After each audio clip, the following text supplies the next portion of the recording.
If I had a hammer, I'd hammer in the morning, hammer in the evening, all over this land. I'd hammer out warnings, I'd hammer out danger, yo. Hammer out the love between my brothers and my sisters, all over this land. Yeah, yeah, all over this land.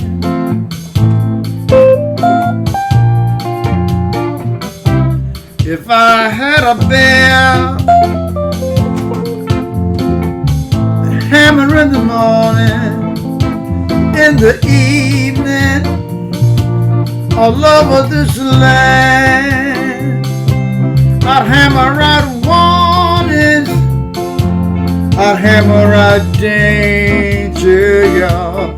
Hammer out the love between my brothers and my sisters, all over this land.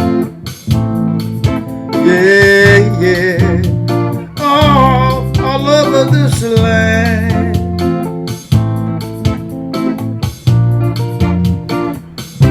If I had a song, I sing it in the morning, in the evening, all over this land.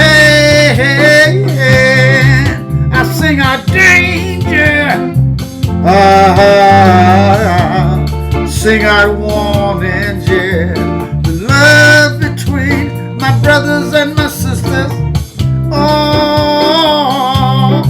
over this land. Yeah, yeah, all over this land. Yeah, yeah. I've got a hammer and I've got a bell and I've got a song to sing all over this land. I sing about justice. Oh yeah, yeah. The love between my brothers and my sisters, all over this land. Martin Luther King Day. Yeah, yeah. All over this land. This was a civil rights and anti-war protest song.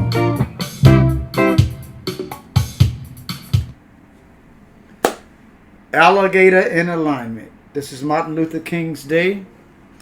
We decided to get together and do this little thing. Donnie, my son Donnie is here. Co-host Donnie is here with me. Always a pleasure, Pops. Yes, yes indeed. Always a pleasure with you guys as well. This is Martin Luther King Day. We trying to. This is the first time I think I've celebrated this holiday actually myself. In any formal significant way. Yeah.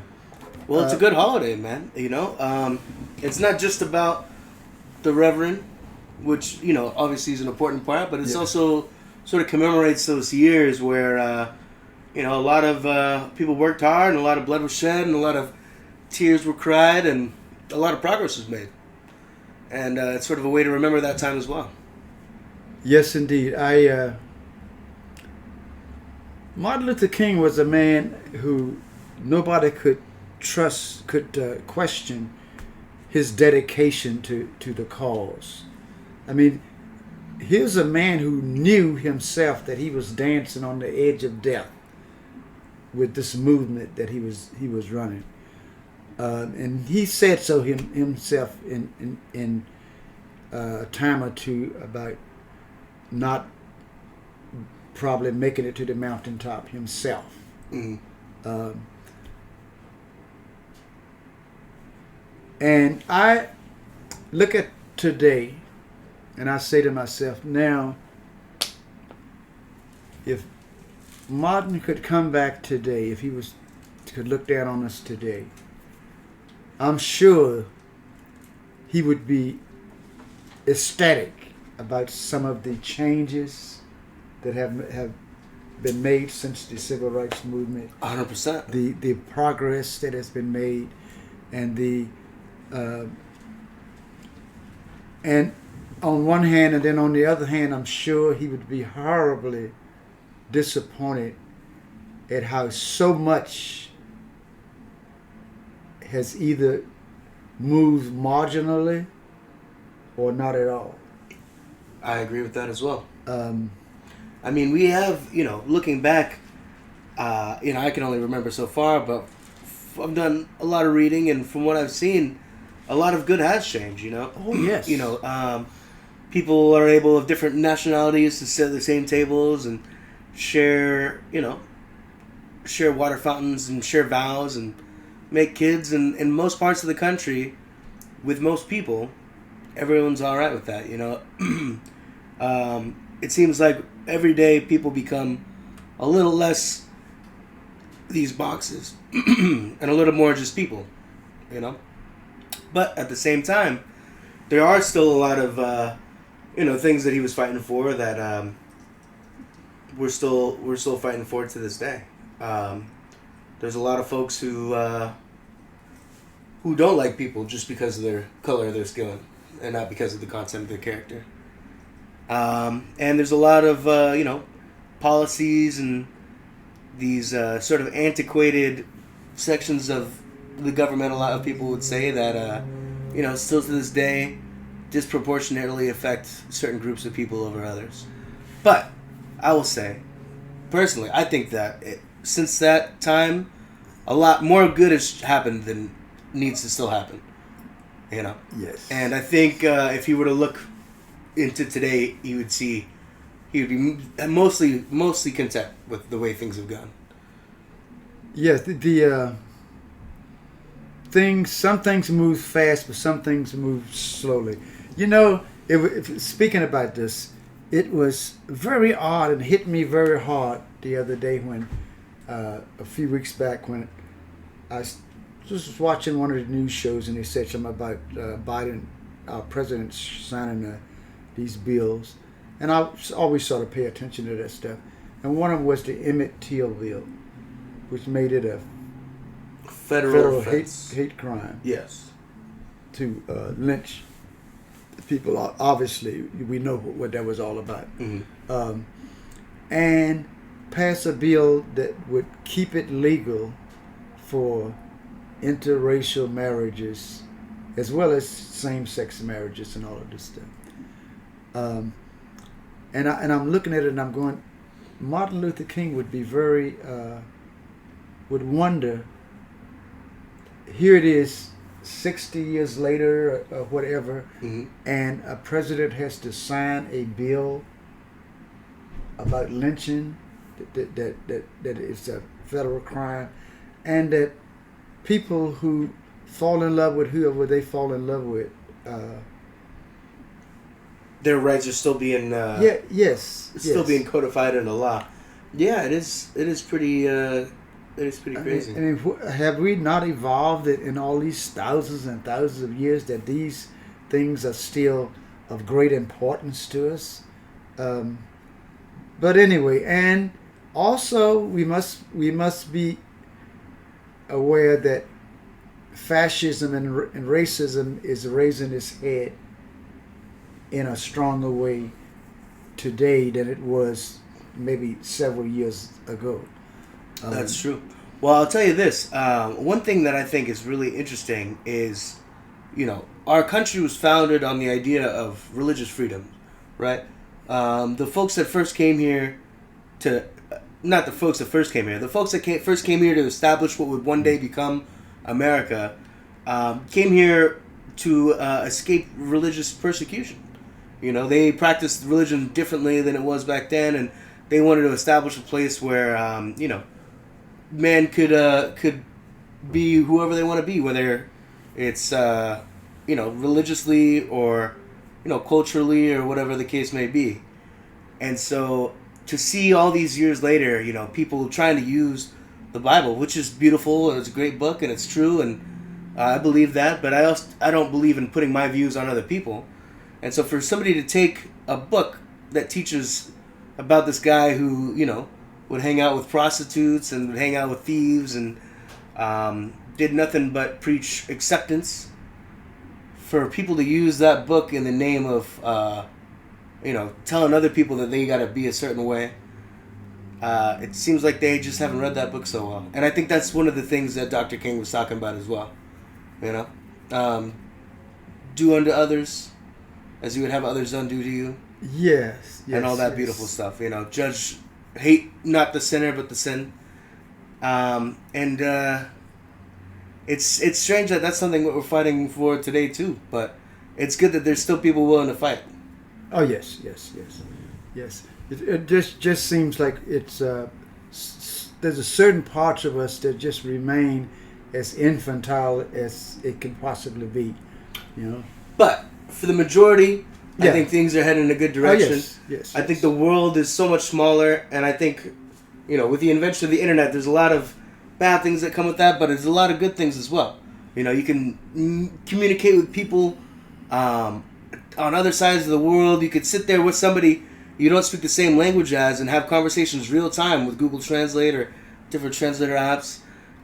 You can just share ideas, and you can get all the information that you want at the tip of your fingers. And I think that's one real way to educate people and to, really, the more that you get to know folks that are different from you, the more that you see they're really the same. Humans around the world share like 99.98% of the DNA.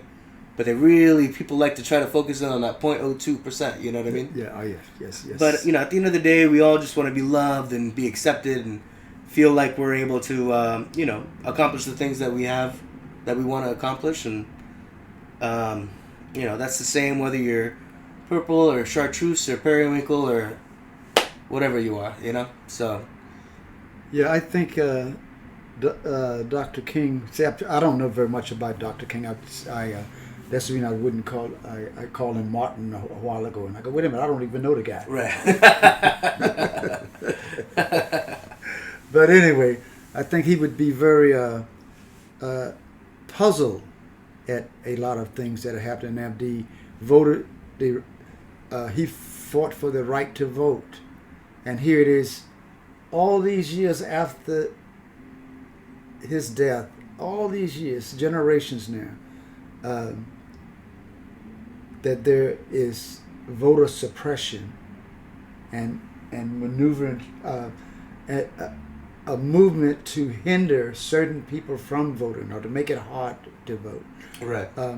And that still puzzles me even when I'm living in it, because the vote that's democracy right there. It's true. The vote. And so if you want democracy to work, you want as many people to vote as possible can vote. Well, and make it as easy for them to vote as you can. That's the truth.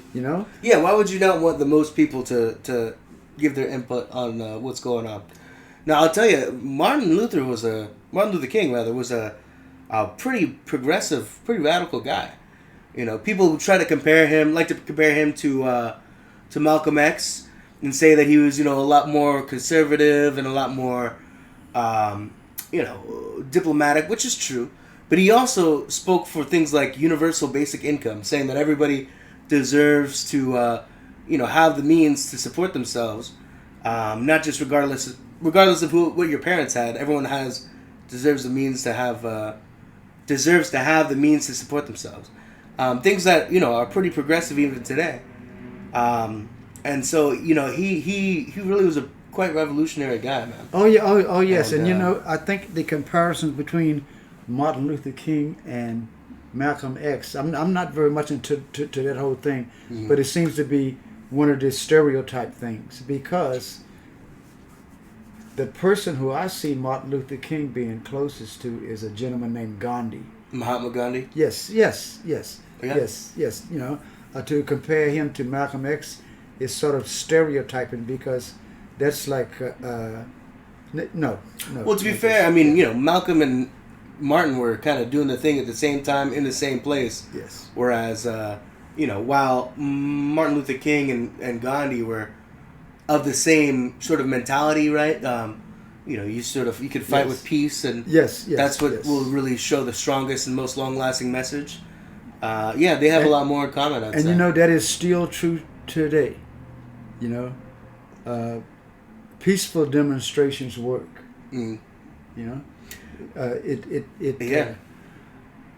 Because when you're out and you're trying to make a point, any little bit of nonsense just happens to take away from the point. Yes. But if you're out there and you're unwavering in the face of adversity, and you don't let your message get sullied by confrontation, and not confrontation, but sullied by looting or stealing and blah blah blah, then it gets heard a little bit better. The problem with that is generally it takes two to tango, and if you're out if you're out protesting and trying to deliver a good message, all it takes is a little bit of a rub with the authorities, and all hell breaks loose, because they're emotional things.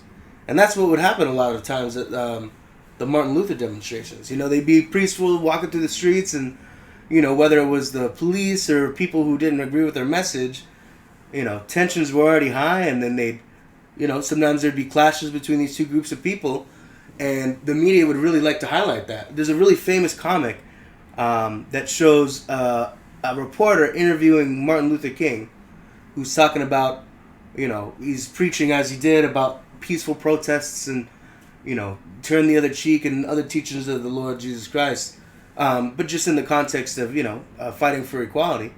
But this particular image, it's a reporter interviewing Martin Luther King who's talking about peaceful protests, but behind him there's bodies and ruins and just a disheveled city.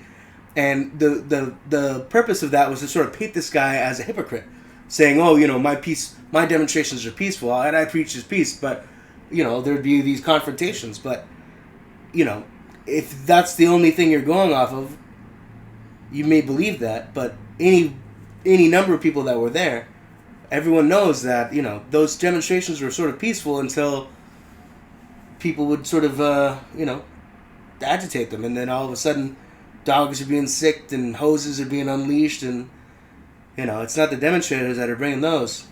Yeah. I myself even saw some similar things to this in 2020. I was out in San Jose at the protests, and I saw, and I was just observing, but I saw a pretty peaceful protest that was all of a sudden declared an unlawful assembly. And, all of a sudden just had a rows of people marching on him. And I know a lot of people listening to this can think, oh, well, why would that just happen all of a sudden? There must have been some sort of thing that sparked this off. That crowd must have been unruly, and those cops didn't make any mistakes. But you have to think, at the time, there was thousands of demonstrations going around, or probably hundreds of demonstrations going around the country. And some of them have been negative. And so, after being out there for 3 or 4 or 5 hours, the city decides, you know what? It's too much of a liability to have these folks out here. And what that is encroaching upon the right to assemble, the God-given right to protest if you see things happening that you don't like. And so, a lot of people just assume that in those cases, the government was right and the police were right and those people out there were troublemakers. But a lot of people assume that back in Martin Luther King days too. And if you weren't there and you're just watching the media, then you're gonna get a warped perspective. You know what I mean? You see, that movement, along with Gandhi, the reason I always equate the two, showed. Now, at the time that this was going on, me myself, I didn't agree with it. I was more of a radical guy. You didn't think the pen was mightier than the sword back then, Dad? But then, of course I saw the light. But the thing that both of those guys proved was that nonviolence does work. Mm-hmm. If the crowd during the civil rights marches had been confrontational, If they had been fighting the police or fighting back, they would have never made the impact that they did. Right. Because the whole world saw, just like they did with Gandhi, that these were people that were being attacked. They weren't even fighting back. Mm-hmm. You know, peaceful demonstration, and that takes a lot of guts. I don't know if I could do it. Right. That's true. You know what I mean? That's true. It takes a lot of guts to be kicked and beat on, and spit on, and yeah, all of that, and not respond. That would be hard for me. Excuse me. Mm-hmm. But I'm sure that if I had been a disciple of, I don't like to use the word disciple. If you decided that that's who you wanted to be and that's what you wanted to do, then it probably would have gone a long way. Yeah. If I felt strongly about it, I could probably have done it. But back in those days, absolutely not. Well, once you realize that giving somebody the reaction that they're trying to get out of you is playing into their hand, always backfires. Yeah. So if you know somebody's trying to make you zig, zag. That's it. Yeah. That's it. And so it is really commendable because there have been a lot of smaller attempts at making movements like this, but the perseverance and obviously the articulate words that Dr. King had, and all these people again of all different races and creeds and colors coming together to make this movement possible, and that March on Washington especially, it rocked the nation. Even in a time before television, where I think it was. Maybe I'm misspeaking there. I was born in 1997. You could talk on that. Was that televised? Yeah. Well, okay. I guess they saw it. It's probably one of the first big events to be in people's living rooms like that. I think maybe my history is wrong. Anyway, very impactful, very important event, and I see a lot of parallels with Gandhi, and I see a lot of parallels with what's going on today. It's a lot of lessons that you can take from that, and what you said is right. It's harder to not react. People think it's a strong man. You're out there to, you're gonna bristle up if somebody messes with you. But it's a really strong man to take that, to keep the mission in mind, and to continue doing it the right way without responding the way that they want you to. And you know what? Doing demonstrations are a right of the American people, and right. I'm all for them. I don't care which side it's on. I'm all for them, except when they get out of hand. And the people come down who really could obviously care nothing about the real cause, but come down to loot the stores and do stuff like that. Well, you have to be able to separate that to a certain extent. Well, you have to. You got to realize that no matter what crowd you have, you're going to have 10% of people like that. Well, it's even more nuanced than that. Like if you were to go out to these demonstrations when they first start off, Saturday morning, 11 a.m. It's grandmas, little white ladies with BLM flags, and it's babies and strollers, and it's beautiful. But as the day gets longer, slowly and surely, those folks go off, and they're almost replaced with the people that are, this has been going on for a while.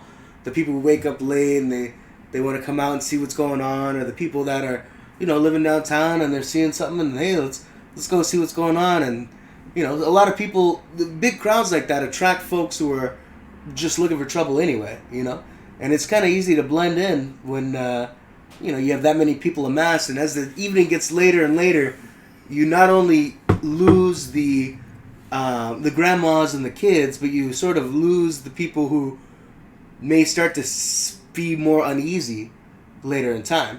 And the more radicalized stay, but then also, the opportunist comes around.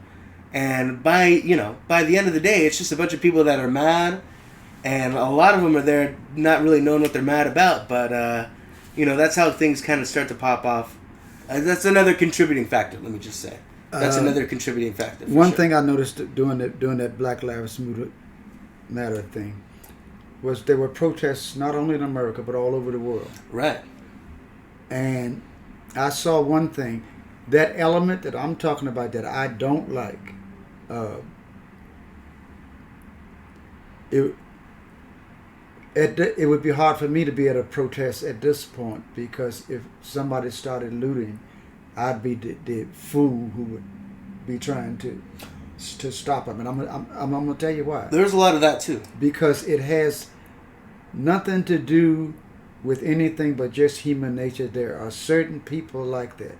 I watched the protests all over the thing. I saw them in areas where there was, a lot of mixture of people, different nationalities and stuff. Then I watched it in other areas, and give a good example in Beverly Hills.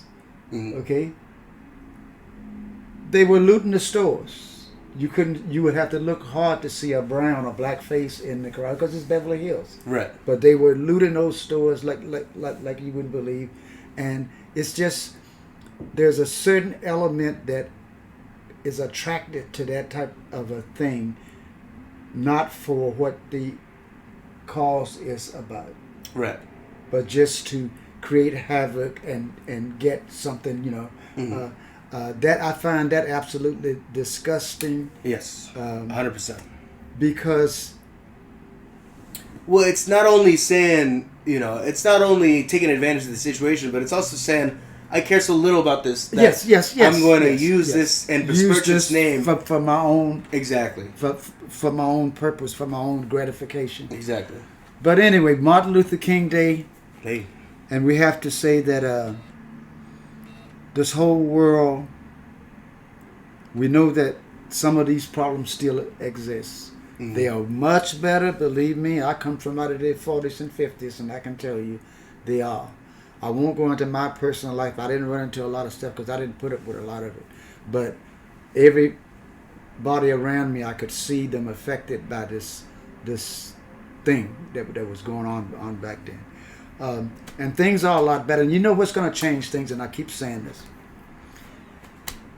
When old farts like me are gone, the generation that's coming up, and I'm speaking to all of you young folks, the generation that's coming up, you guys have got it together, okay? Except for those who have been lured over into the extreme right nutty side, you guys have got it together. You deplore any kind of inequality, injustice, racism, all of that stuff. You have friends from all walks of life. Mm-hmm. This is the generation that I see will finally bring this thing to some place where it just starts just fade out, dissipating. Right. As it should have a long time ago, but just dissipate. But as long as my generation and is still around, it's going to be difficult, because those old I got to censor myself, but those old fogies, people, yes, yeah. Fogies, that's a good word. better than any of the several words I had running through my head. Right. Who are actually running things. I remember somebody said something about something that Clint Eastwood said some time back. And Clint Eastwood's he's from a different whole generation, even than what I am. And somebody had the exact proper retort after they finished saying, and of course, some far right racist type statement or something, and this kid looked, and he said, "Listen, come on, who cares what Clint Eastwood think? He's 150 years old." Hey, and I'm hoping that that very soon we will see a Congress, a House, just a government with young, fresh, innovative faces, without any of the biases and all of the old boy network that has ran this country. Well, I'll tell you what, Pops. There's only one way that'll really start to happen, because there's people in Congress that are 80s, late 80s. There might even be somebody in their 90s, which is bananas, because Dad's a pretty technological cowboy. But if you're born in 19 35, and now you're in a world of computers and artificial intelligence and all these kind of things. Like, the world has changed in the past 150 years since the Industrial Revolution. The amount that technology has changed has not been linear, straight up like this, right? It's been exponentially grown. The world is more different from when I was born to now than probably when Dad was born to when I was born. Yeah. You know what I mean? Yes. And so this old way of looking at the world is obsolete. You can't look at people really. You can barely look at people in terms of states anymore.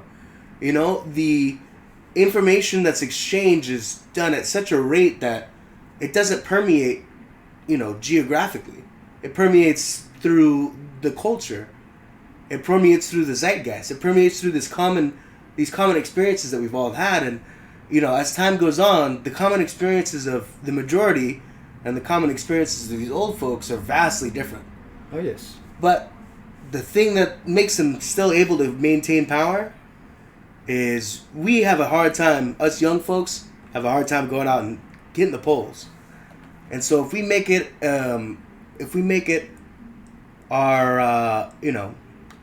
something that's important to us to do, then, we'll be able to change this world just a little bit faster, I tell you.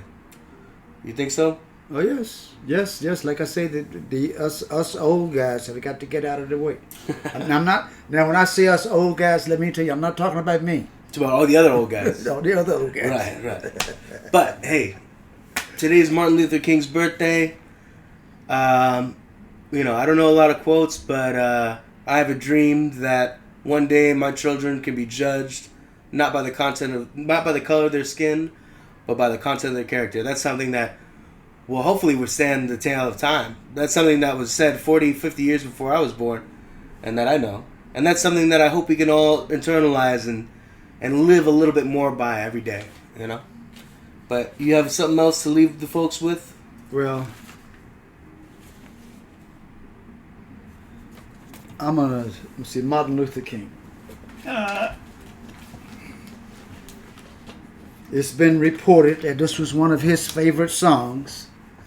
So just hang with me and you can help me on the chorus if you like. This is one of his favorite songs, and unfortunately, Martin probably wouldn't like this because I do it alligator style. Well, Martin's just going to have to put up with it this time. No. Yeah.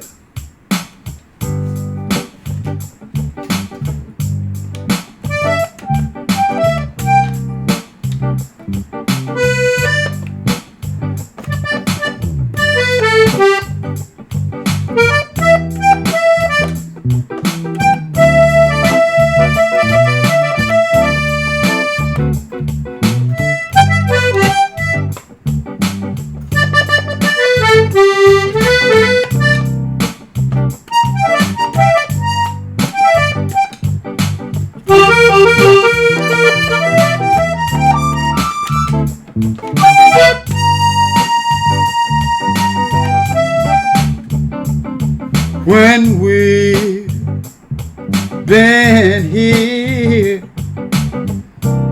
for 10,000 years, as bright, shining as the sun, with no less days to sing God's praise than when we first begun. Amazing grace, how sweet the sound that saved a wretch like me. Well, I once was lost, but now I'm found. I was blind, but now I see a maid.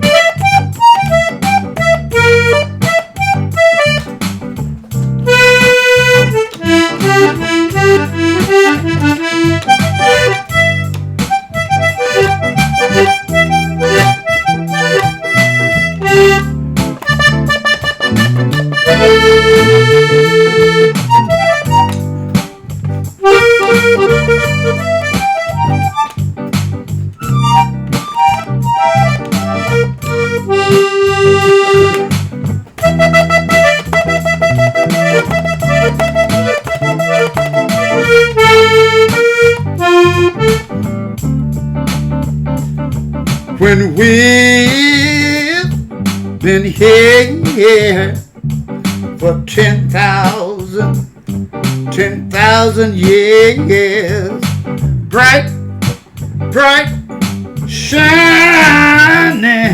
like the sun, with no less days to sing God's praise than when we first begun. One more time. Sing this one with you.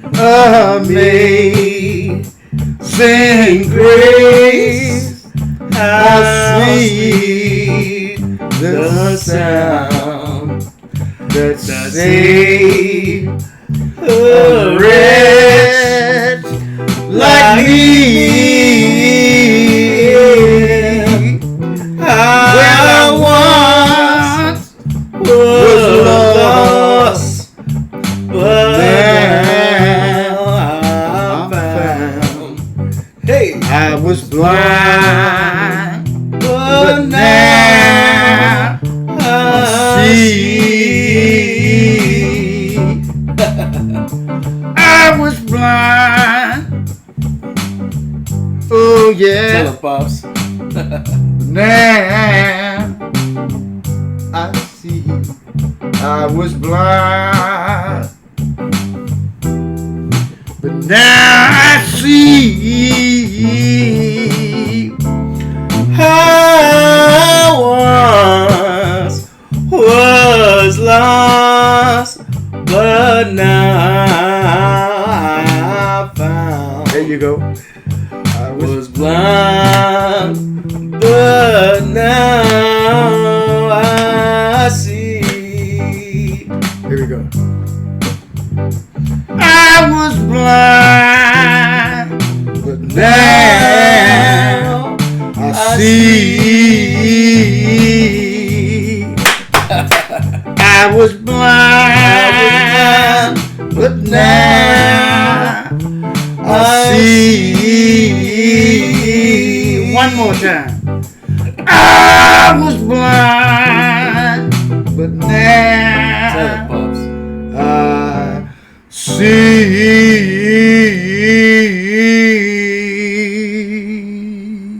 Excellent. All right, y'all. Martin Luther King Day. Hope you've enjoyed it. Make sure you come on down every second Saturday to Bonton Leroy's Lighthouse Smokehouse in Monterey, California. Every second Saturday of the month. 7 to 10. That's when I'm holding court down there. It's a wild time. Judge Gator's in session, huh? Let us remember to judge all people by the content of their character, not the color of their skin. That's not hard to do. You know, it's really not. And let's also remember that the fight that's worth fighting doesn't come easy. To not react, that's the hard part. If you really want a message to get through, then say the message and be unwavering in it, as opposed to letting your emotions come to the surface and when you really want to get something coming across. So there's two things you could take away from Martin Luther King, is those two things. Not by the content of their color of their skin, but by the content of the character, and to be unwavering in the face of adversity. even when it's hard. And those of us who